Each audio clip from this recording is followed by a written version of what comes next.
So by the way, your NFT is badass. Like everyone's kind of just learning about NFTs, television, right? Yeah. So I never knew him before. Like you guys, I guess, hooked up. So what's the story there? Like he made it, right? Yeah. No, I'll definitely, I'm excited to jump into this conversation. So Yeah. for those who aren't familiar, and I'm sure everyone listening may have seen everyone's NFTs like just learning about it, the whole world. For sure. Yeah. Totally. And yesterday Beeple's one post, not his one post, his one NFT sold for $69 million. Yeah. And like before someone jumps in, they're like, wow, like why would it sell for that? Like for context, he's been making a piece of art every single day for 5,000 days, which is 14 years. And his work yesterday paid off.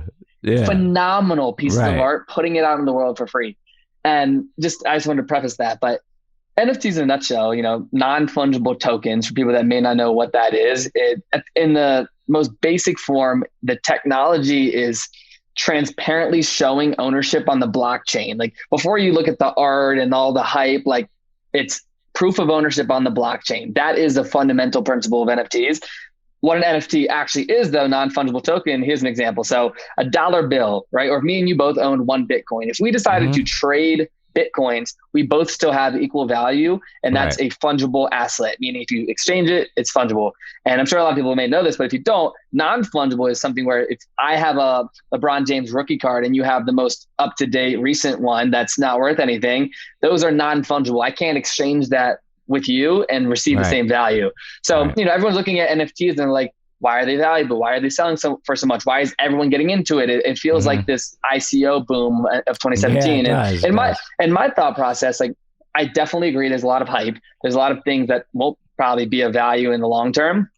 But here was my thought process. Television, the artist that I partnered with, for context, he's been in the music business for 10 years. He's worked with DJ Khaled and Nas and Cardi B and like all these top rappers, Juice WRLD, all these guys. And he would do the stage visualizers. So when the artist is performing on stage, he's the one where is creating the crazy graphics and the visuals and all this type of stuff. I didn't know that. So that's awesome. He's a beast, So he's not just someone that's like looking to just hop in the NFT world to make a quick buck. Like he's a true artist. And I think that's the most important thing. And funny enough, I've done a bunch of live events in the past. Tilla and I got connected maybe 2 years ago, and he did a little animation for an event that I was doing in LA with, ironically, Robert Greene and Rob Dyrdek and Drama and all these great guys. So we just stayed connected. I never thought something would come from that, but this is like the importance of networking, right? Like I always supported him. I would showcase his art. Right. So he's dropped now 4 NFTs, including ours, that came out 2 days ago as of this recording. So his first one was with a rapper named Chief Keef. And he did this NFT. He dropped it on Super Rare, which is one of the marketplaces, which is like harder to get onto. And it sold for $30,000. And when that happened, that was like late January or early February. So not too long ago. He hits me up that day and was like, yo, Casey, a long time no talk. I'm not sure if you're hip to the NFT world, but I just sold my first piece for 30K. I'm super excited about like this whole space and what's happening. Let's chat. And for context, he knew me as like this young hustler, entrepreneur, business guy, podcaster. Right. Yeah. So he was like, I'd love to just brainstorm with you because I respect you. And like, I'm looking to do more collabs. And then we just get talking. And when he told me this, let's just say it was late January, I have heard NFTs a couple of times. You hear it with Logan Paul, and I heard it when Beeple sold his piece for like $6 million bucks. Like I've heard it, but I've never went down the rabbit hole. But when he says this, we're talking, this was like middle of February 13th. Exactly. I just remembered it. Because I was shopping for Valentine's Day and he called me and I was in the mall. So February 13th, it's a very a month ago from today. Yeah. Very recent. So very recent. We start talking, we're brainstorming. I'm like, dude, I would love to learn about this. Like, give me 24 hours. I'm going to go down the rabbit hole and I'll call you back. Go down the rabbit hole. I set up my MetaMask Ethereum wallet. And, I've been dabbling in crypto since 2017, buying and selling, and just, I've been aware of it. So it wasn't like a brand new thing to me.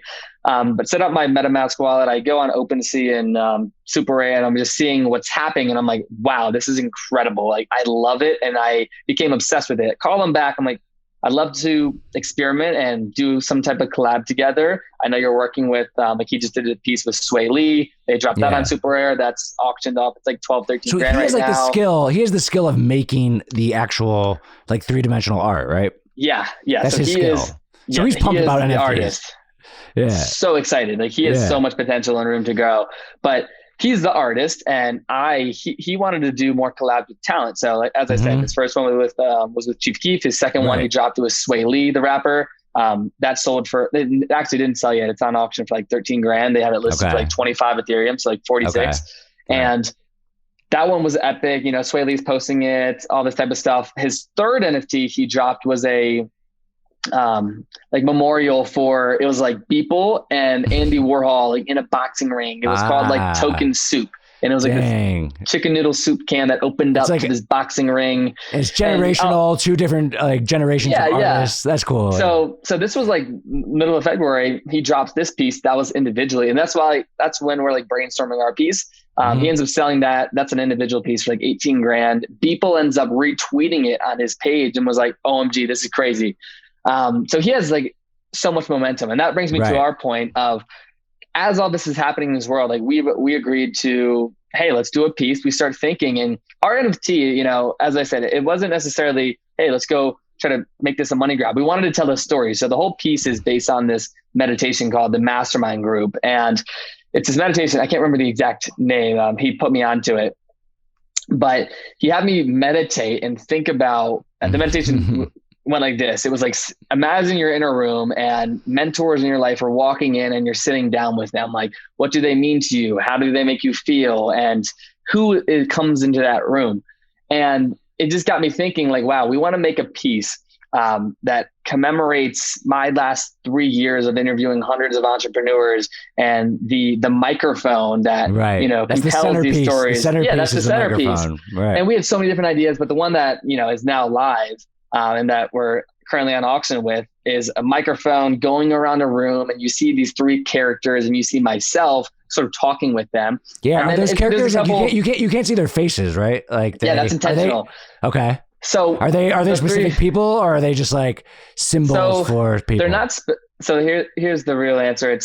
They're not specific people, but there's the 3 inspirations for that. So, for example, if you go around the table, you don't necessarily see their faces. So you don't see who they are. But the one guy, he has like the suspenders on, which is meant to embody like a Larry King. Okay. And then there's a lady who, you know, one of my favorite conversations with was with May Musk, Elon Musk's mother. Yeah. And so she's an embodiment of that. And then there's another guy who's an African-American guy who embodies Rick Ross. And for me, like those are 3 impactful interviews to me, but are meant to represent, you know, anyone who can fit that character in that mold. You know, it's not represented to That's cool. I didn't know that. I didn't know that part of it. Yeah. So you got the little cyber truck. You got the little tiny cyber truck going around it. Yeah. And then like a Bitcoin.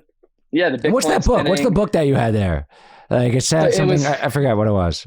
Yeah, so it was like, it had 5 words. It was like who, what, where, when, why. And these were like questions about curiosity. And the book wasn't an actual book. It was more so a representation of things that are important to me. Like the book title on the side said, The Denial of Death. And you know, that's a current book I'm reading right now. And it's phenomenal. It just talks about how people are so afraid of death and what that means to people, what death means to the world. And for me, I actually find motivation, and as weird as this may sound, like in death. Like sometimes I listen to a lot of motivational clips, I guess you could say, that talk about death and the amount of time you have in the world. That's why we have the clock in the background, the time was ticking, and all these little things that are in the frame. We wanted it to be a very calm, like loop that just looks good, as you know, like Tilly's an amazing artist. Yeah. So it looks good. It feels good. There's a story behind it. And that's what we came up with. You know, we had 3 weeks, and I've been having so many conversations with different people, like hitting me up since I dropped a couple of the teasers last week.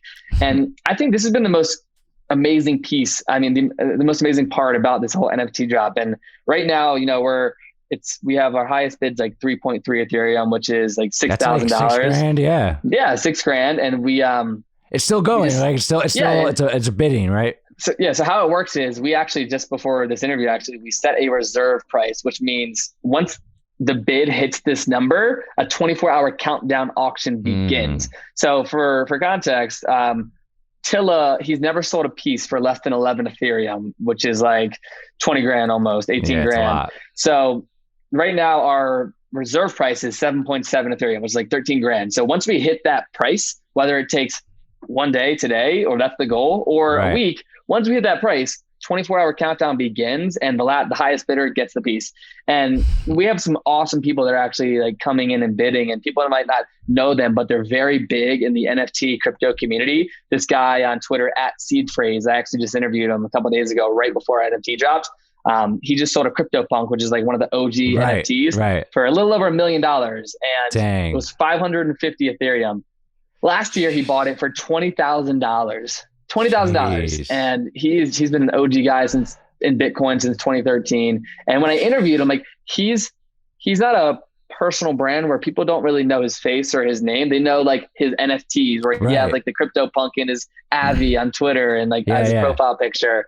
So I had a conversation with him, and like he ended up setting the bid at like 2 Ethereum, and now he's like super interested in the piece. So we have like 3 to 5 like real bidders that are, you know, went from 2. It's gonna sell for a lot. It's gonna sell for a lot. Yeah, I mean, our goal is to you and television like kind of like what, you like split that or something like that. Some deal. I'm full transparency. It's 50-50 split. You know, he's the artist. And you help like promote it, and you thought of it. Yeah. It's like it's my story, and our brains came together to create the art. But at the end of the day, like one thing that Chilif said to me, and like something I very much so respect about him, he's like, dude, like 50-50 split, you're putting in the effort, I'm putting in the effort, we're testing and experimenting. And I think that's the most important thing that anyone can take away, which is once I went down the rabbit hole of NFTs, like mid-February, I didn't just want to watch from the sidelines. I wanted to make an impactful piece. I wanted to get in the game. I didn't want to sit on the sidelines and just kind of see what's happening. I wanted to experiment, right? Like I think with any like new industry that is emerging, it's great to just test. Like even when I started my podcast, I read a book from Gary Vee, Crushing It, and the last chapter was about podcasting. Yeah, I freaking love Gary Vee so much that I like hate him almost. He's a man. I don't hate him. I love him, but like he's so cool. This whole principle of like hearing about something and just executing on it as soon as possible has always been in my mind. So it's like I read the book, and then I started my podcast. I had like Apple headphones at the time. I recorded it on my Apple headphones. Like, all right, I was like, hey guys, welcome to Rise to Young, episode 1. We're gonna be interviewing people, and I was like walking around in my bedroom and everything. But I was like obsessed with like getting started, right? And it wasn't necessarily the best setup or the most quality piece of content ever, but I just got started. And I think the same thing goes for this NFT world, but in a sense, like quality is important, right? Like I didn't want to just put up something and be like, oh, it's an NFT. Like I wanted a story. I wanted to collaborate with an artist. I wanted to drop it on a platform that's hard to get accepted on Super Rare. And I wanted to bring in some epic buyers and people that really believed in it and see value in the piece. So that's what we did. And like, it's been like a 30-day sprint to get it out there, but I'm super impressed by where we're at, you know, sitting at $6,000. Like I'm not an artist myself. Like that, you know, the typical NFT, like not many people get over 1 Ethereum. Like you see all these headlines, and Stevie Aoki sold for 3.5 million and Beeple sold for 69 million. I bought a Teddy Roosevelt with like a halo and like a drippy face. Because I was doing the same thing as you, learning about it, testing it. I bought it for like $200, and just because I was testing it out. Yeah, exactly. And I think that's where a lot of people are, right? Like I set up my wallet, I put $500 in it or whatever. I you know, I'm trying to buy this little piece or whatever it may be. But, you know, for us to already be at 3.3 Ethereum in like 2 days, like I'm excited about it. Not only just from a financial perspective of where we can see it going, but just the momentum that I was able to go from complete knowing nothing about the space 30 days ago to diving in with an epic artist, getting something posted, having something really amazing created, and then now having real people that are in the space bidding on it. And for me, one thing that I've noticed, and I know I'm kind of going on a tangent here. I love it. Like all of these awesome people that are in my life and that I've interviewed, that are in my network, have been calling me like, yo, like you're the first person that I've seen like actually drop something that's like 1 degree of separation away. Yeah. And they're like, yo, I love the way I approached it. I love television. His art is epic. And like, he's an epic, like just creator. And they were like, let's see how we can like do something together. And I think that just spark of like being ahead of the curve and putting out something of value and letting everyone like turn their heads and like, wow, like Casey did this, he executed on it. And now he's like one of the first people I know to mint an NFT on a super rare or something. Yeah. The cool thing about the NFT, it's like, it can go up in value, right? Like if someone buys it for $13,000, and it had like an old rookie card, LeBron James rookie card, whatever, Michael Jordan rookie card. Like they're valuable because they're older and they're cooler and they're like original. So say in 20 years, like people look at this piece as like a memory of when NFTs were just starting, and it sells for like 500 grand. On the blockchain, you still get like a piece of that, right? Yeah. So this is like the typical standard. You get 10% of the resale value for life. That's crazy. So if we sell and if it sells like 3 times, do you get 10% each time? Absolutely. Yeah. Dude, that's so cool. So, and that's the real power. When I saw that, and I was like, I have a lot of friends that are artists and like just creators in general, but like specifically artists, like whether that's painters or photographers or whatever it is. Like one of my buddies, Justin, he helped really get into the NFT game as well. He's spent the last 3 years traveling all over the world, taking pictures of twins. And his whole story was like, he had a twin that died at birth, and it's like super important to him. And he traveled all over the world, spending his own time, money, and resources, taking 100 pictures of twins, like I said, all over the world. He built this collage of 100 like real framed pictures and was looking to sell it for the longest time and didn't have success. He decided, this is like a month ago, to mint each picture as an NFT on OpenSea. Within 3 days, he sold out for 1 Ethereum each. He made over 150 grand in literally like 3 to 5 days. But he had a great promotional strategy. He was in these NFT communities, and he bridged the gap, like one of the first people to bridge the gap between photographers and NFTs. And he made a statement, and not only did it benefit him financially, but he's now known in this space, and people are reselling his work, and it's already turning into this movement. Yeah. No one's probably more excited than artists about this, because you couldn't sell that piece. I mean, it's hard to sell art. You have to, I don't know, shipping and like finding one person, and like where do you list it? Like it's weird, kind of. Yeah. And then even too, like for musicians and album releases and ticketing, like people. I was talking to this guy. Same guy, the seed phrase guy that has a bid on my piece. He was like, think about going to events. If you buy a ticket online, you receive it as an NFT, which is a transaction that occurred publicly on the blockchain, where in 5 years you could say like, like I went to Coachella in 2022 and here's my ticket. You can see I bought the ticket on, it's on the blockchain. It's all transparent. So like just from a digital ownership or like representation of whatever it may be, there's so many different use cases. Like right now, as we've said, like the art hype is where the money is and where people are focusing on their attention. But this whole metaverse and digital universe where you can hang your art in your virtual house and buy virtual real estate, like it sounds insane, but it's moving in that direction. And like, I am now like a very solid believer in like all this technology, even though I'm not like the most expert, but it's crazy. I think the coolest thing is like, I've been talking about Bitcoin 2017. I bought some too. Like I've done really well with Bitcoin. I own 2, but whenever I had someone on my podcast, this guy, John Vallis, to talk about Bitcoin, who's very knowledgeable about it. And one of the questions I asked him was about blockchain, because that's what everyone talks about. And I was like, well, okay, blockchain, what's the deal with that? He's like, I don't know really. Like, but now this is an example of how like NFTs and Bitcoin are not the same thing, but the blockchain technology is the piece that is, I've been waiting to see what else it can do, because people have been talking about that. They're like, the blockchain is the real technology. And now this is the first like real world example. And now you mentioned tickets, and I'm trying to like think where else could it go? I mean, people have had conversations about like real estate, like deed transfers. When you buy a piece of real estate, you get it, you get a representation of that as an NFT, so you can see when it transfers hands, whether that's the deed or whatever it may be. Like there's so many different use cases, and so the value there wouldn't be like it's so cool. It's just like actually more practical to transfer a deed through the blockchain. And then like people are saying like, what about passports and how can the government tap into this? And the government's so like outdated, and it's so hard to go through all that type of stuff. But just in the future, like how can it really be used from a world perspective to show digital ownership on the blockchain for anything, right? So it's exciting, and it's cool. It's exciting. It's really exciting. We're lucky to like live in this time where this is like emerging. Yeah, and for sure. We're blessed. I'm young too. I'm 30, so I'm young too. Yeah, for sure.